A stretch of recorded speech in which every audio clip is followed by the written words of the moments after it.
Bapak Ibu, tahu nggak tujuan hidup seseorang dari dunia ini adalah surga? Betul ya? Tapi terkadang orang sibuk dengan apa tujuan hidup di dunia ini. Yang cari duit, yang sudah kaya kepengen semakin kaya, apalagi yang nggak punya, malah sibuk apa? Mikirkan dunia, gimana memenuhi kebutuhan untuk hidup, untuk makan dan sebagainya. Nggak salah sih. Tapi terlebih lagi Bapak Ibu, terlebih lagi ingatlah, manusia diadakan di dunia ini itu ujian bagi yang mereka yang berhasil masuknya ke surga, mereka yang gagal ya masuknya kemana? Ya neraka. Atau di tengah-tengah. Apa itu kok di tengah-tengah Mas? Oke, saya tanya. Orang yang gak punya agama sekalipun, tapi hidupnya tiap hari berbuat kebaikan. Ingat ya, gak punya agama loh ya, tapi tiap hari berbuatnya kebaikan, tiap hari berbuat baik terus sama orang, gak pernah berbuat jahat. Kira-kira kalau meninggal masuk surga atau masuk neraka? Belum tentu. Oh, nggak punya agama. Betul. Dia nggak tahu siapa Tuhan yang dia sembah, di mana bisa masuk surga. Tapi setidaknya tidak juga masuk neraka, Bapak Ibu. Tengah-tengah. Di mana? Di halaman. Tuh, Bapak Ibu pernah masuk rumahnya orang kaya? Halamannya bagus tidak? Bagus. Yang penting gak masuk neraka, masih di halaman. Apalagi orang yang punya agama, punya Tuhan, surga tempatnya. Lihat? Oke, Bapak Ibu, saya setiap kali di dalam pengobatan ini, Tuhan selalu kasih saya ibaratnya apa ya, bisa dibilang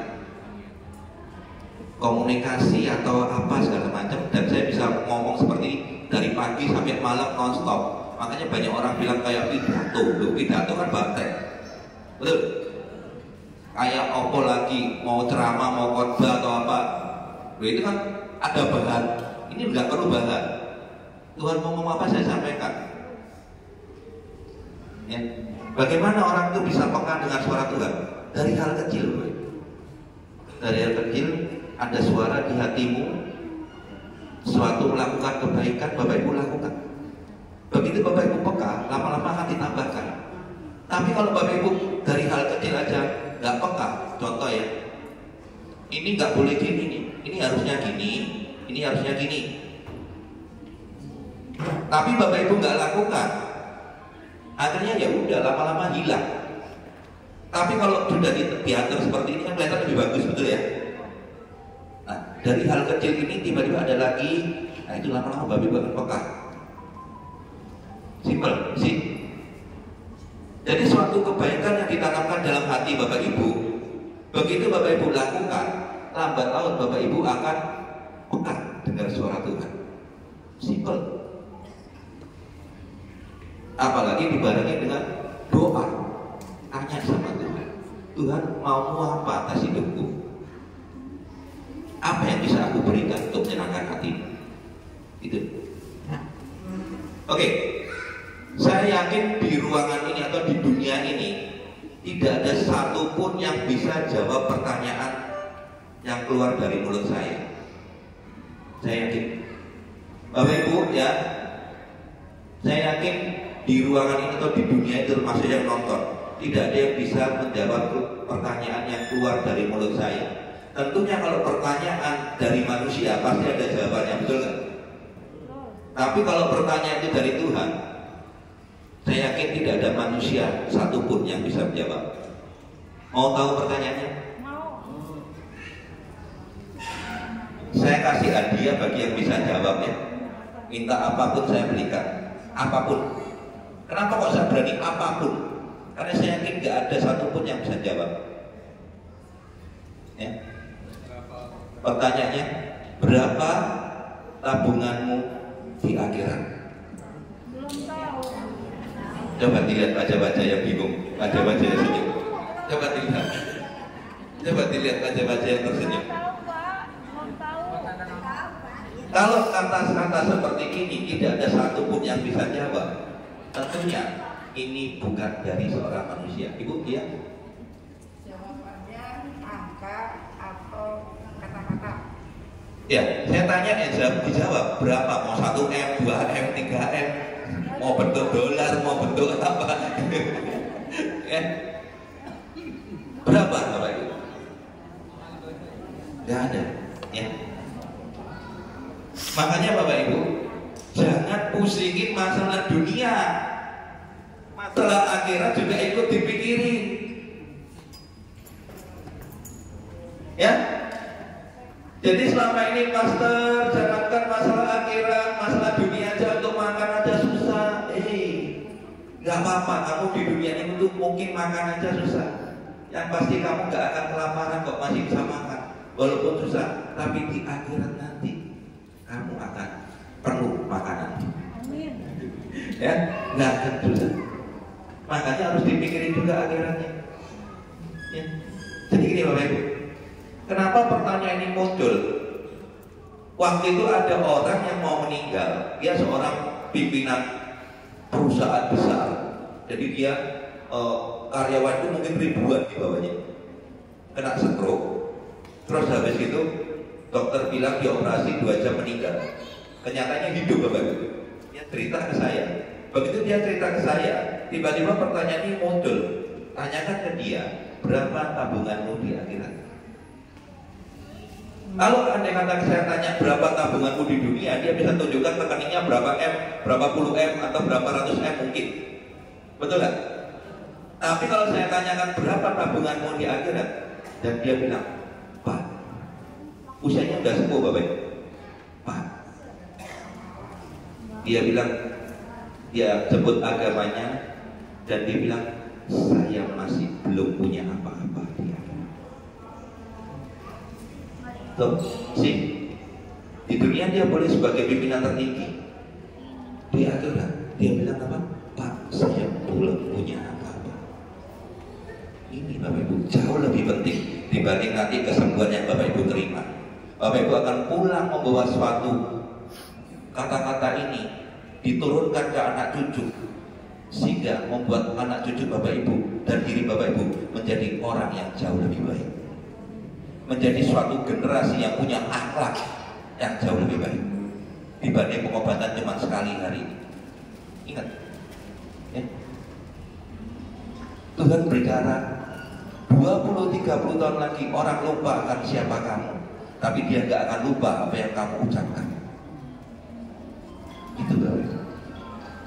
Makanya sejak pengobatan saya, kalau Tuhan mau ngomong apa, saya sampaikan. Berdiri toh kesel, yang duduk aja kesel, apalagi ngomong sampai malam. Kok enggak capek-capek? Karena Tuhan yang mau berbicara pada Bapak Ibu tentang apa yang orang seharusnya Bapak Ibu lakukan. Ingat nggak Bapak Ibu? Di dunia ini manusia ciptakan cuma 2 hal aja kok. Iya? Serius? Iya. Yang pertama, Tuhan menciptakan kita untuk menyembah, memuji, dan menyenangkan hati Tuhan.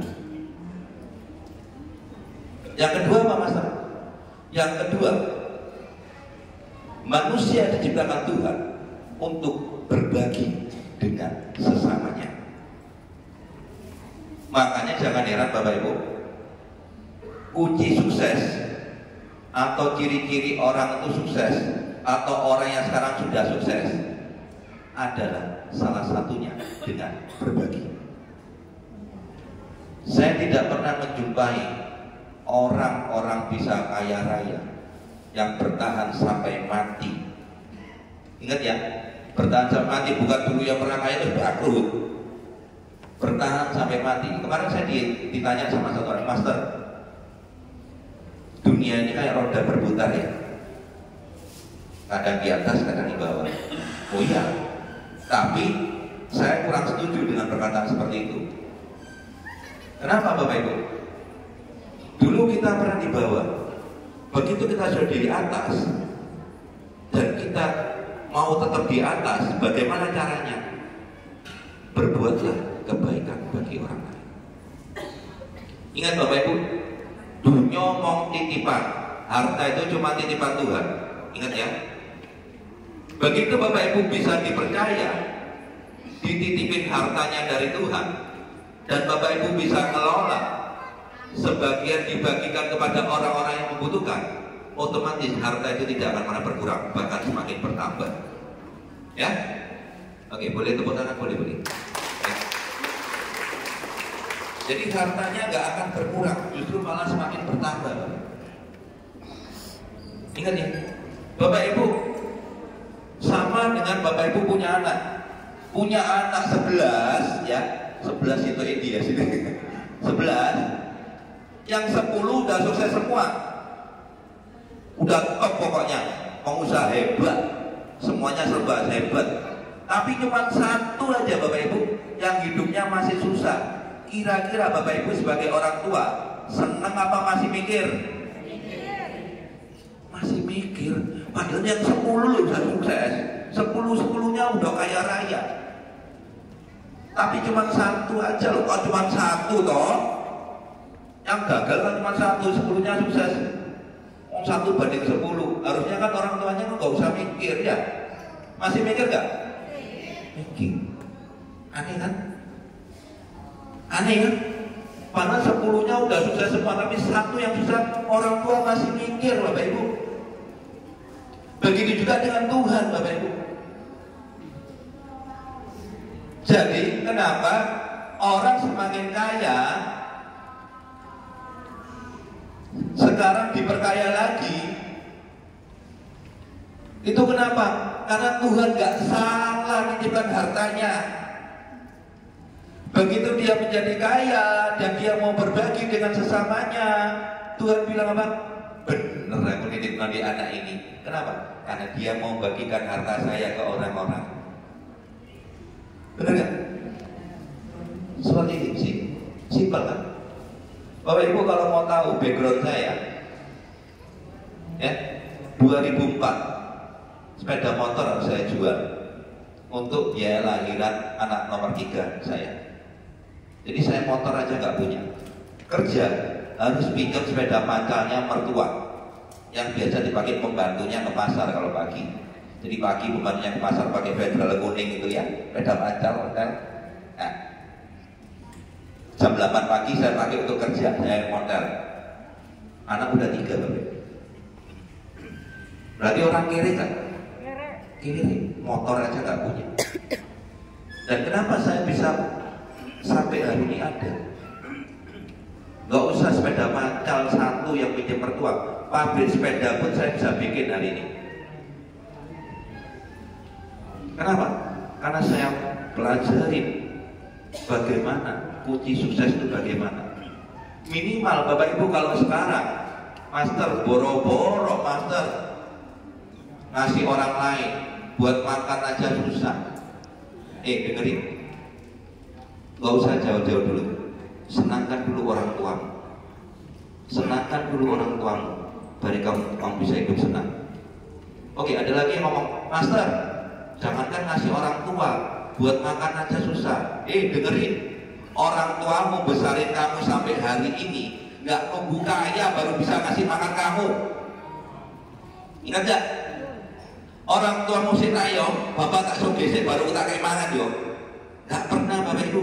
Tapi kenapa banyak anak sekarang gak nyadar, nunggu kaya dulu baru mau ngasih orang tua. Ada yang bilang, Master, buat makan aja susah apalagi ngasih orang tua. Terjadilah berimanmu. Apa kapan? Ayo, ingat ya, ingat. Rezeki dunia itu cuma titipan Tuhan. Tuhan melihat kamu berbakti sama orang tuamu, menyenangkan hati orang tuamu.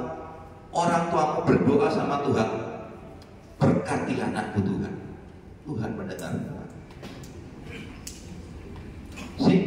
Simpel sesimpel itu kan, Tuhan menjawab doa. Apalagi doa orang tua. Itu Bapak Ibu, itu yang saya alami Bapak Ibu. Ingat ya, hari ini saya akan obatin Bapak Ibu. Bapak Ibu nggak cuma dapat sembuh, tapi dapat satu pelajaran yang sangat penting yang nggak pernah dapatkan dimanapun.